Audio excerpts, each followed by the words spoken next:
sports, Eddy Cue, and cooking on Apple TV. This is TV Plus Talk on MacVoices.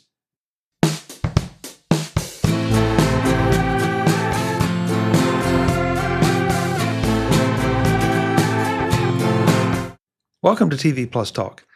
This is the show that focuses on Apple TV, the shows, the business of Apple TV, how it relates to Apple, and any other connections we can make to anything else. I'm Chuck Joyner. She is Charlotte Henry. Charlotte, great to see you. Hello, Chuck. Hello. It's such fun to get to see you. How's it all going? It's going good. Any trade shows this week? Where have you been running off to? What new gear have you bought or seen? I always need to check in with you before we do this. Okay, I know what you're like. I'm not going to go through all that, but I will, since you asked. I'm going to San Francisco next week. MacPaw has invited me to moderate their post-WWDC watch party discussion with some of their executives, and some others. So that's where. Wait, I feel like you've taken my job. Why? I've done that for them as well. Oh, well, I didn't know that. That's great. I did it. I think I did it in the pandemic whilst we were all sitting on Zoom. Fabulous company. We love MacPaw, don't we? They sponsor my podcast. They've sponsored your podcast. I know, like me, use their products. Anyway, they got an extra shout out from us. Big fan of MacPaw. Yep, same thing. I've been involved with them as a user, if nothing else, for a long, long time. And they're one of those companies that they are in the community, they're trusted by the community, and they've earned that trust. And I'm like you, I can't say enough good things about them or their products. So, I did not know, though, that you had done the moderation thing. So they're a great company. Yeah. Sorry, this is a free ad. They haven't paid us, although if they want to, give us a call. You know where to find us. Yeah, and listen, that means that now that's two of us. We have to form a club of some kind. Yeah, fine. Always up for being in any kind of club with you, Chuck. Well, I had a busy few days before we're covering this, going to various variations of women's football, which was quite fun. I went to a new 7-a-side tournament in London on Friday, and I then went to the Women's FA Cup final on Sunday. So that was all good fun as well. And it was quite nice to be out in the fresh air, not looking at a screen, doing some fun stuff. So it was good. And it was fun to see a different version of things as well. I've also, been watching some monster-based shows on Apple TV. So we've got loads to chat about. Question, Apple Sports. Do you use it? You mean the app? Yeah. Yes, I do. I will hit me. Tell you right up front, the only sport that I really follow at this point is golf. I will follow a little bit of football, come and American football is what I mean. American football season. But other than that, I really, there's nothing else that I care enough to follow. But I've really been impressed with the way that they've developed things on the golf side. As you know, they're not just the professional golf tour, the PGA Tour, but there are also a number of other tours, the Ladies PGA Tour and others. And they have not just focused on the majors. They focus on, pretty much anything that you really care about.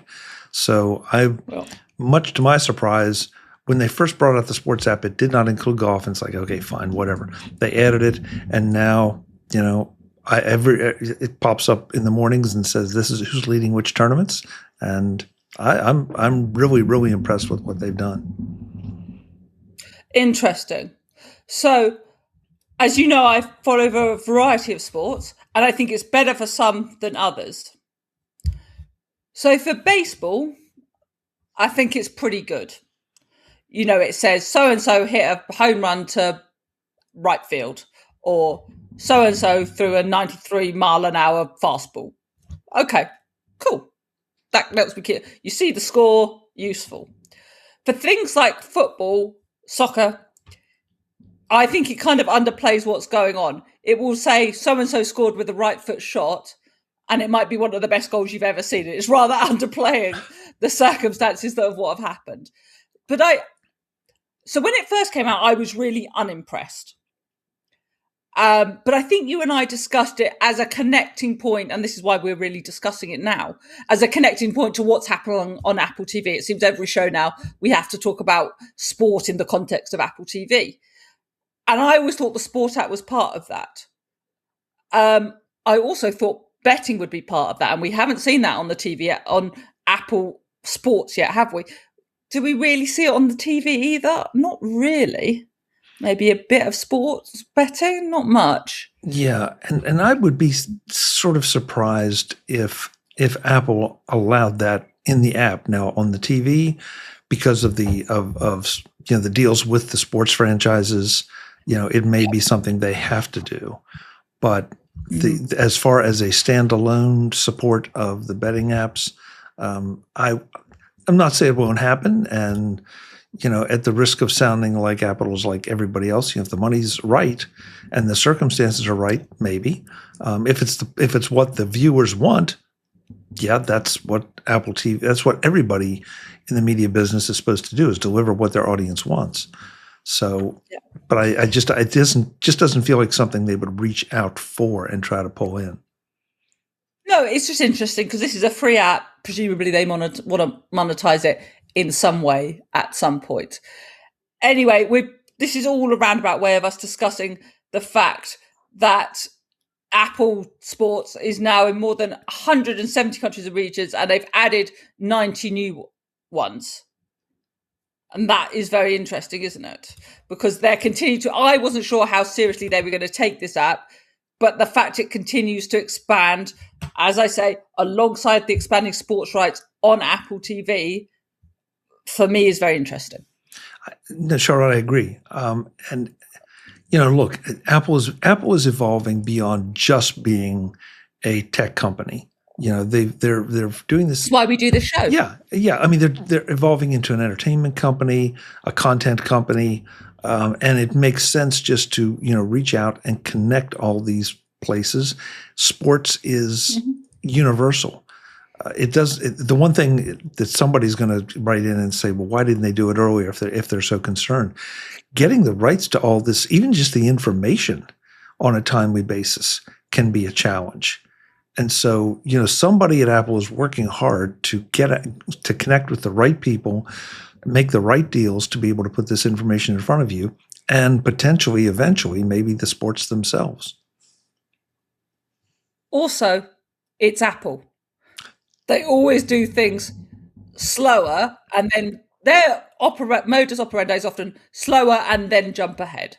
The obvious example is the smartphone that with the iPhone took out BlackBerry, but there are other examples you and I, in years of following and covering this company, could point to. So I think you're right about this. I think we've seen it with Apple TV, in fact, in the way they moved into the TV streaming space and then what they brought into the TV streaming space.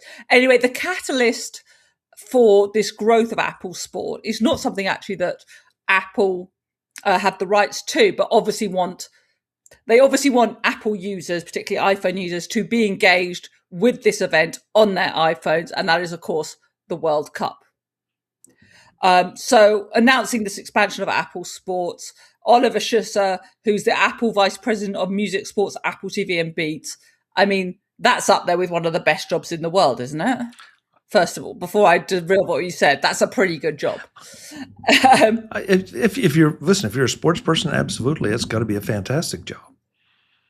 Well, it's sports, music, and TV in one go. I mean, that's all the good things. Yeah, good point. Anyway, he said the World Cup unites fans across the globe, making it the ideal moment to bring Apple Sports to even more users. Apple Sports was designed to be fast and simple, giving fans an easy way to stay on top of scores, stats, and the action that matters most in real time. Some of the additions is, I think they've done a kind of bracket thing to follow, the group stages and who's going to end up where in the knockout stages.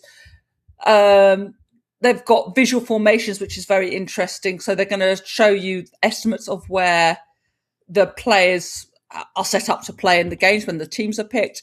And this is very interesting and goes back to what we were talking about at the top of how this all links together within Apple. They say there is now one tap to Apple News.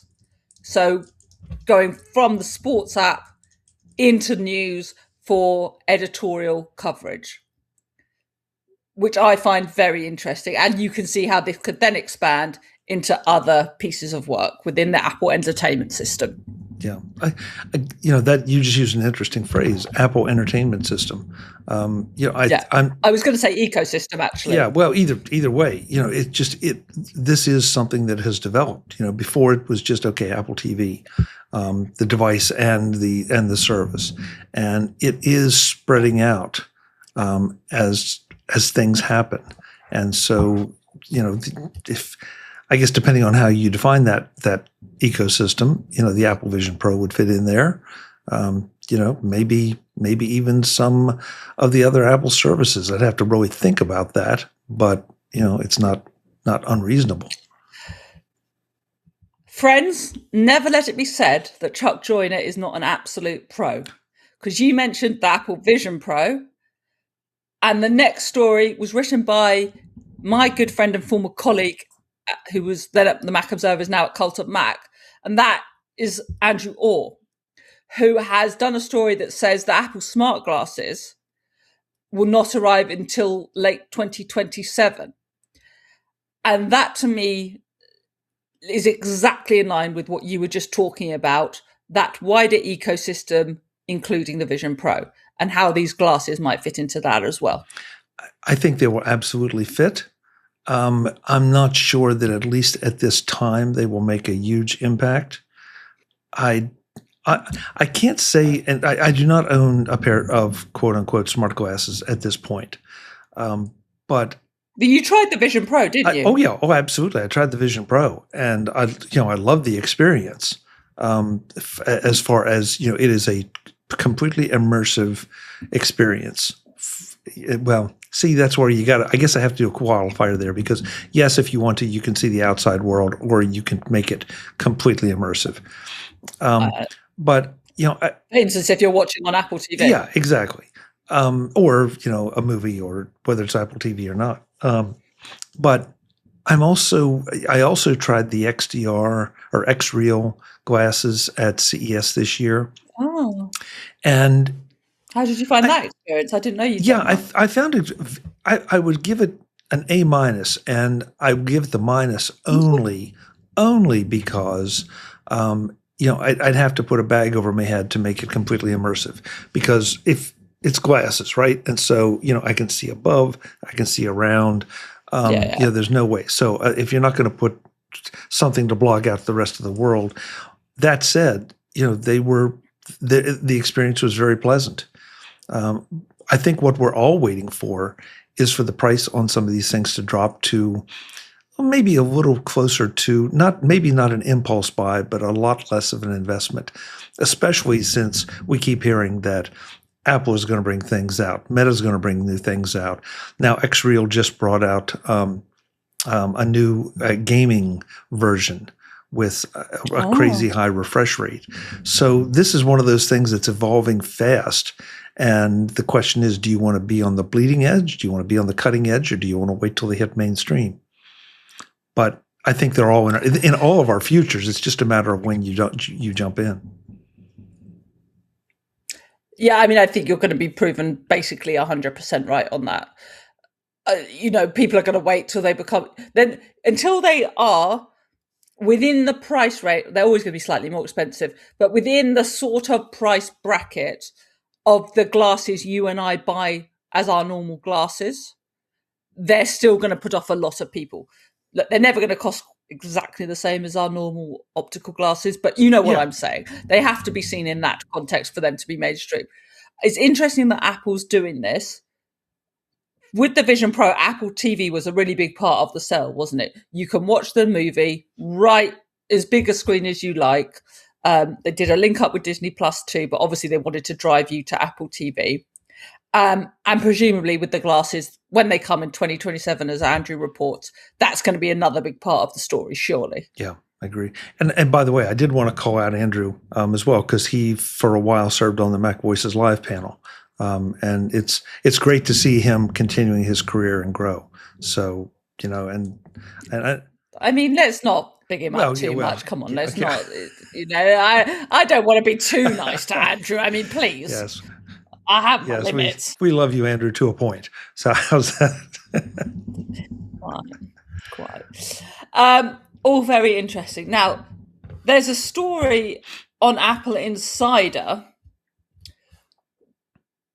Oh, actually, that's Andrew's story. Sorry, he didn't do the TV one. Anyway, this is the story Andrew did. Go back and enjoy all the comments we made about Andrew. Anyway, Andrew reported that Apple TV went from industry skepticism to can line recognition under Eddy Cue. That's Andrew's story. And this hits on something you and I have talked about almost since we started the show, didn't it? Respect and industry integration for Apple TV and Apple as a company. And this is a great perspective on it, because I think some of us as Apple fanboys and girls, you just feel like, okay, anything that Apple does, I need to pay attention to. But that doesn't mean the rest of the world does. This shows that, at least in the entertainment area, Apple has definitely earned their spurs and is out there as a force. We still have our debates over publicity and some of those things, but quality of content, variety of content, it is there. It is a thing. Yeah.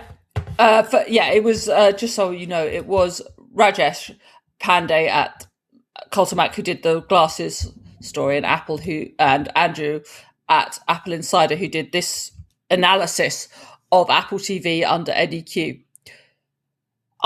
I want to talk about Eddy Cue as an individual, if you don't mind, if you're interested in doing so, because you followed him, well, almost since he began at Apple, certainly since he took on prominent roles at Apple. I'm interested, just like as a chat, how you see him developing Apple TV and how it's gone alongside his own career, if that makes sense. Look, Eddie's one of those names that you can't know the Apple history or have been following the Apple history without running into Eddy Cue. I don't have a list of all the responsibilities he's had, but there are very few places that he hasn't at least been probably involved in at one time or another, in one fashion or another. And so when he got into this arena, it's like, okay, it signaled that Apple was serious about it, that it was not a throwaway, at least. Oh, really? You thought once they put Eddy Cue in charge, this means they're not messing around? Because for me, the moment I thought that was when they brought the guys in from Sony to run it. But you think even above, it's the Eddy Cue? Well, Eddie's going to put the Apple stamp on it. I mean, because he's got Apple in his DNA, taking nothing away from the gentleman from Sony, not at all. But Apple understands the Apple, Eddy understands the Apple philosophy, what you were referring to earlier, the sort of the long game that they tend to play, that they're not in a rush to hit maybe just next quarter. Because every time they do that, it seems like that's where there's a stumble. But if they continue to do their playbook, they usually hit, not all the time, but a high percentage of the time. So that's where I feel like when Eddy came in, it's like, yeah, okay, this is something that they really see as an important part of their future. So on the back of that, Eddy Cue is going to receive a Cannes Lion Entertainment Person of the Year award, which is a hell of an award for someone at a tech company to pick up. I repeat the point I make almost every week. It just shows how Apple has stopped being seen as just a tech company. It's all the things you listed before, and you're 100% right at that. It's going to be at the Cannes Lion International Festival of Creativity, June 22nd through 26th. He's also going to be on a panel with Jeff Bruckheimer, who obviously was behind F1, which is one of the highest profile theatrical releases from Apple. That Oscar-winning Coda, they're the kind of been their big movie hits. A couple of Tom Cruise. There's been a couple of other hits as well. But like Apple F1 is really up there, right? Oh, well, absolutely. In so many ways, for so many reasons, but we've talked about that on prior shows. I am not familiar with the Cannes Lion Award. Maybe you are, but what strikes me here, Not this specific award, but what I will say is across entertainment, advertising, media, Cannes is just enormous. Agreed. And the point I want to make is Eddy was not in the entertainment industry. And like you said, he was a tech exec, and now he's getting this award. That speaks volumes. Yeah, I think it does. And what I think has led to Eddy Cue getting awards like this is that Apple has behaved like a Hollywood studio for better and worse. It has, no, seriously. And so it has focused on the work it's putting out for all the shows we talk about every single week and every single time we do this show. And it has put people in there who see it in that way as well. I think some of them rather like being able to do a bit of the Hollywood thing. I think I will say how much Tim Cook has been enjoying it. It will, as we did a whole show on, be interesting to see how John Turnus goes about managing that. And I think it's why it's so important to John Turnus that Eddy Cue stays across the board for services, and particular Apple TV. There's been rumours, haven't there, fairly regularly, that Eddy Cue is going to leave Apple. It seems to me that it is essential that he stays for the continued success of all the things we discuss on this podcast. It will make it easier. I mean, look, nobody's irreplaceable. And Apple has... Apple did okay even when Steve Jobs passed away, so no one is irreplaceable. You took my point exactly. Apple did well then. We're watching the very same thing happen with John Turnus, that Tim Cook is stepping down. They're doing the transition to Eddy Cue. Excuse me, sorry. They're doing this transition from Tim to John, and the stock market is always the bottom line measure. And if anything, it seems to have welcomed the news with some of the other things that have happened. But bottom line, it didn't hiccup when the news was announced. And so I think that speaks so well for Apple's transition strategies, that if Eddy were to announce tomorrow that, hey, he's stepping down, maybe a little hiccup, but I don't think overall, I don't know who would step in, but I think the market would react well to it because the transition plan is already there. I think within the media and entertainment industry, there would be a hiccup. I think people would be a bit concerned about what that meant, because he's clearly, look, we know that Eddy Cue is a music obsessive, loves Apple Music, cares about music.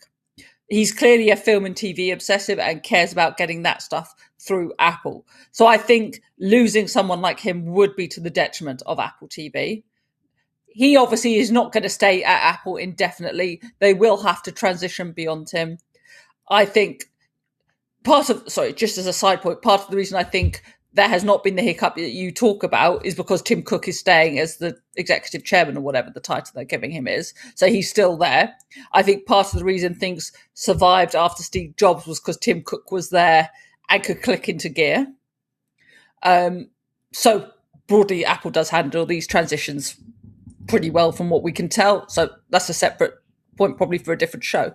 In terms of Apple TV's ongoing success and growth, I think the presence of Eddy Cue at the top table of Apple really matters. It might not matter in a year or even two years' time, but I think now it does matter.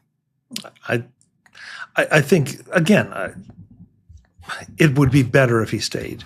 It would make things smoother and, put off any transition a little bit further into the future. But I think whenever the transition happens, it will be handled well.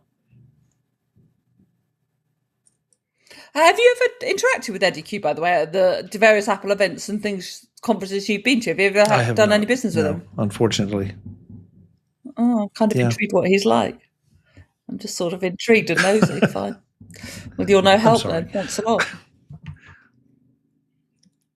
Anyway, it's a very big award for Eddy Cue to have been given. It's another big moment in Apple TV history, I would suggest. So yeah, it's interesting. Anyway, apparently, according to Variety, Simon Cook wrote that Apple has redefined how audience engage with culture, which I think is a rather nice summation of actually what the show is all about, because it really is about how audiences engage with culture and how Apple pays for that.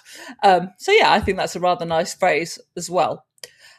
I have another question for you though, Chuck. Okay. This is very important. Do you like food? Yes. Do you like cooking food? Yes. I don't do it enough, but I do enjoy it. So there is a new show coming to Apple TV. It's the second season. We talked about the BAFTAs last show. This show was nominated for a BAFTA. It's called Knife Edge: Chasing Michelin Stars. Follows elite chefs around the world as they pursue the world's most prestigious culinary award. And we've got season 2 of that show coming very soon. Apple have renewed it. Well, that's rather interesting, isn't it? This lifestyle vibe of Apple. It's not, I have to say, what I think of when I think of Apple TV. But clearly this is performing well for it. First of all, that's one of the shows on my personal watch list that I haven't gotten to yet. So, but the ever growing watch list that we have. Yeah, it's just like trying to beat back the weeds in the backyard. It just keeps growing. But I was glad to see this because it means that at least the first season was viewed as worthy of a second season. I also look at, to your point, some of there are networks here in our country, and I'm sure there are probably over there too, of cooking shows. And so is Apple following in a little bit, taking a different angle? And if it is, great. It obviously has had some measure of success, enough to warrant a second season. But I like the fact that, with no disrespect intended to any of the shows, it feels like this one is a bit more purposeful, as opposed to just, okay, we're gonna give you, a hamburger, a mushroom, and a spare tire, and see what you can do with it. Which I kind of find those annoying. I find those annoying because it's like, okay, this to me is not one of the reasons I enjoy the cooking shows is to learn. Not to come up with all these crazy concoctions and turn it into a contest. But I much more enjoyed the Food Network here in the U.S. when it first came out, where it was a bit more procedural. You start with this, and this is what you're trying to get to, and this is how you get to it. And so, I don't think this show is like that because it's about the top end of the industry. But it's something that would appeal to me as someone who likes that kind of thing. Okay, so what are the top people doing, and how do they get there? Yeah, it's very interesting. It's executive produced by Gordon Ramsay, who listeners won't need me to tell them. Who he is? I love Ramsay's Kitchen Nightmares, by the way. It's from there. It's hosted by Jesse Burgess from Top Drawer as well. So, it's got the prestige behind it. It's got the industry behind it. I think it's fun. It should be a fun show. Gordon Ramsay has given a quote, by the way. Now more than ever, restaurants around the world are under enormous pressure to not just strive for perfection, but to survive. The economic tolls of an industry struggling mean the stakes have never been so high. With globally evolving dining standards, Knife Edge reveals the stress, the pressure, the resilience needed to hold your nerve in the battle for greatness. So there we go. And I think that'll be fun. I'll tell you the problem I have with cooking shows, Chuck. Okay. They make me hungry. Yeah, I'm with you there. They make me hungry, and you have to pick the timing to watch them. But they also make me want to. Do you do it while you're eating dinner? You don't do it while you're preparing dinner. That's a disaster. No, but they do make me want to experiment and try something. And not everything I do not pretend to aspire to a lot of the dishes that they cook, but it does make me say, "Oh, that looks interesting," or "There's a method I didn't know about or didn't think about," or "There's a combination that I didn't think about," and I enjoyed that part of it. I guess I'm just an information junkie, Charlotte. Well, I've heard some information that Chuck Joyner is a pretty mean on the grill. I've heard. Yeah, well, I have my moments, you know. Not all of them work out well, but I try. But yeah, so that's set to come out as well. You can watch the first season of Knife Edge. That's on Apple TV now, and as Chuck and I say, we'll be trying to catch up with all of that. Anything else you're watching? Anything else you're thinking of in the Apple TV universe? I have one movie I watched that we were going to discuss later because you haven't seen it yet. Yeah, don't ruin the Keanu Reeves movie. Yeah, and actually, I'm going to give a tease here that you don't even know about. You said you made a comment in this show that I want to have a discussion about, but we're at time, and I don't think we should do it now. So, and I also think I want to give you a little time to prepare for the discussion. So that'll be on the agenda next time. Do we get a hint? Do our listeners get a hint, or are we discussing this off air? Nope, because now you and they have to go back and listen to the whole episode and wonder, what it is that sparked the comment or the question or the. I'm nervous. Yeah. I'm nervous. There was one little thing that happened to me over the last couple of weeks that I thought you'd find interesting, and I'm going to pick my words carefully for obvious reasons. I took out a new credit card, and just upgraded some bank things. A couple of different things happened. And one of the advantages I got from these changes was free Apple TV, I think, for a year. Which I thought was rather nice. But it's interesting. Apple has got into that bundling world as well of we all know that it's give 1 month, 3 month, whatever mood it's in, free trials. But as part of this financial product, I got Apple TV as well, which I was rather pleased about. I've seen a couple of those offers out there, and you said they have to get into I think they have to get into that game to put it in front of people, because subscription fatigue, whether you agree with subscriptions or not, the subscription fatigue is a real thing, and people are not. There is a faction of the audience that's just not anxious to sign up, no matter how attractive or what kind of guarantees there are for yet another subscription. But if you put it in front of their face for free or perceived as free from a package like that, hopefully they'll give it a try and get hooked. Yeah, and absolutely. It was just very nice.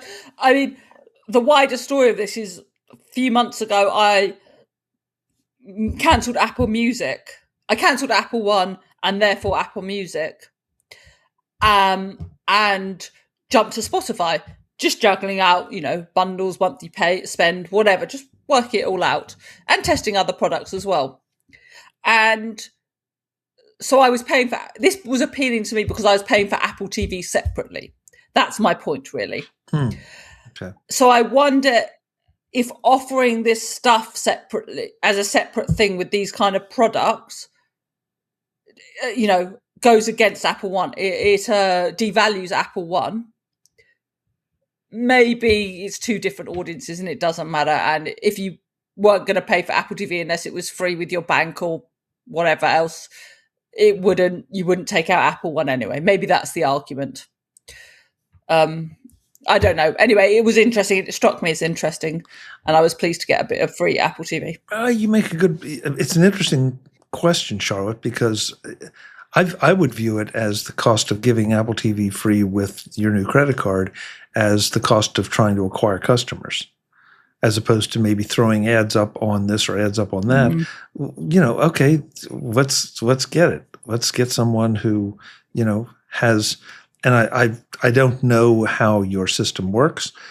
Is it one of those where, okay, you get it, and then does your new credit card get charged for your Apple TV subscription once the free trial runs out? I don't know. I haven't even got that far to working it out. But there was a couple of ways that this bank was offering Apple TV for free, which I found interesting. I also wonder if it hints at more adverts coming to Apple TV because eyeballs mean ads. Anyway, we'll see. Yeah. We will also see what our discussion will be with based on your comment earlier. Yeah, I'm intrigued. Yeah. I'm going to end the show just so I can find out what the hell I'm meant to be doing my homework on. I'm Charlotte A. Henry across social media. head over to theedition.net for my newsletter, blog, other podcast episodes, all of that stuff covering the crossover of culture, media and sport. Please do pick up a copy of my book, Streaming Wars, which talks all about the streaming industry as well. Chuck, where do people find you? MacVoices.com. That's where you'll find everything. We are still releasing shows from NAB earlier this year. We are doing the Road to MacStock, coming up in Crystal Lake, Illinois in July. And all of our usual interviews and interesting things are there as well. And on the socials, you can find me as @ChuckJoyner. Charlotte, we will do this again. Awesome. We will do it again. Yeah, I want to know what I'm meant to be talking about next time, so we'll see you then. Thanks for watching. Visit MacVoices.com for show notes and to connect with Chuck on social media. Get involved in our Facebook group or like our Facebook page, and get more out of your Apple tech with MacVoices Magazine, free on Flipboard and on the web. And if you find value in it all, consider supporting us through either our Patreon campaign at patreon.com/MacVoices, or by making a one-time donation via the PayPal link on our front page and in the show notes of each episode. You will join these fine people who help bring you MacVoices.